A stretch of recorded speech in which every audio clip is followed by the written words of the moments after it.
दूसरी बात, अभी मेरे मित्र कह रहे थे रोजगार की बात, अभी मेरे मित्र कह रहे थे बाकी बातें, मैं उसमें एक जानकारी देता हूँ। ईपीएफओ का डेटा कृपा करके उनको भेज दीजिएगा, नहीं तो मैं आपको अभी रिसर्च भेज देता जी हूँ। जी। उसमें 18 करोड़ लोगों को रोजगार मिला पिछले 10 सालों में। ईपीएफओ का डेटा कहता है, ये मैं नहीं कह रहा। और दूसरा, 4 करोड़ लोगों ने मुद्रा योजना में लोन लिया, ये भी बैंक का डेटा है, मेरा डेटा नहीं है। अगर 4 करोड़ लोगों ने रोजगार, स्वरोजगार के लिए लोन लिया, तो एक के साथ एक ने तो रोजगार प्राप्त किया होगा, तो 4 और 4 8 और 18 26 करोड़ लोगों को तो रोजगार मिला पिछले 10 सालों में। तो क्या कि ये बात इनके पास उत्तर नहीं है। जो एक सेकंड और दीजिए, जो मूल बात है, 55 करोड़ लोगों को, 55 करोड़ लोगों को आयुष्मान भारत के अंदर जो लाभ मिला, वो गरीबों के लिए या किसी और के लिए? 55 करोड़ लोगों को 5 लाख तक का। इनकी सरकारें हैं, इनकी सरकार ने कहीं पे लागू किया क्या?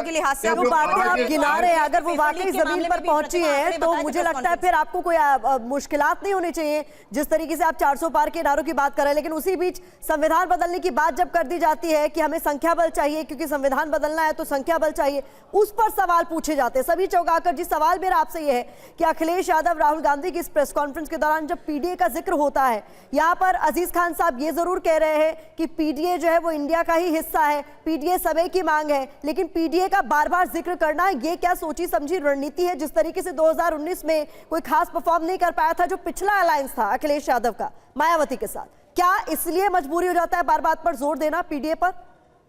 देखिए, अखिलेश यादव पूरा चुनाव पीडीए की दम पर लड़ रहे हैं, लेकिन आप देखिए कि इन्हीं की एक विधायक पल्लवी पटेल ने जब रंजन और बच्चन को राज्यसभा भेजा गया था, तब पूछा था अखिलेश यादव से कि रंजन और बच्चन क्या पीडीए के हिस्सा हैं? और वही पल्लवी पटेल जो पिछले कम्युनिटी से आती है, कुर्मी कम्युनिटी से आती है, उन्होंने अखिलेश यादव का छात छोड़कर पीडीएम बना लिया है ओवैसी के साथ, पिछड़ा दलित और मुस्लिम। तो उन्हीं के पार्टी के विधायक जब इस बात को मानकर चल रहे हैं कि पीडीए जो बनाया गया है वह जमीन स्तर पर काम नहीं कर रहा है।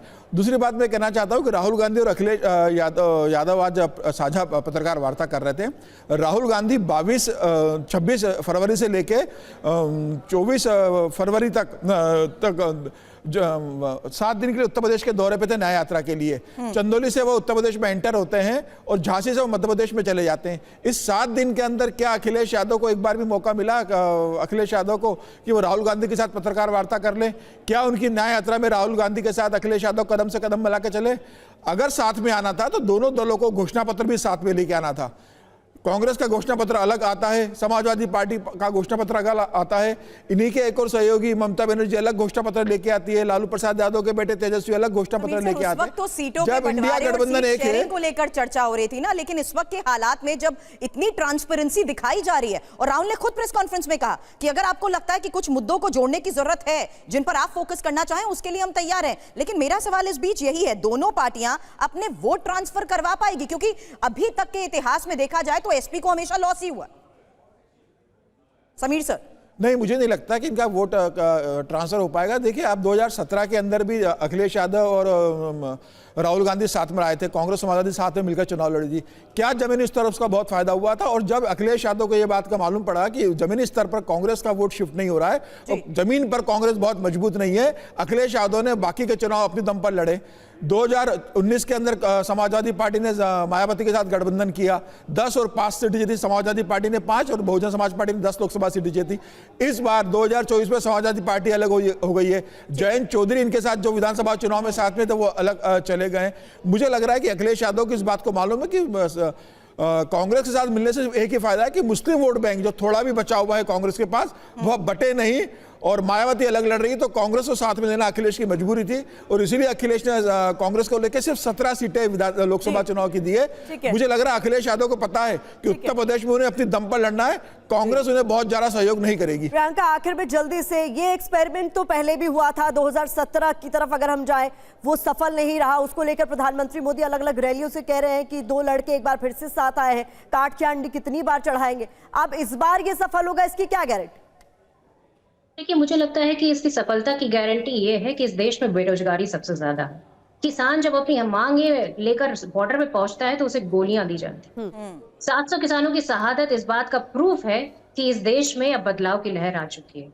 इस देश में बदलाव की लहर तब आती है जब उत्तर प्रदेश में लगातार एक के बाद एक परीक्षाएं लीक होती चली जाती हैं, युवाओं का भविष्य अंधकार में होता है।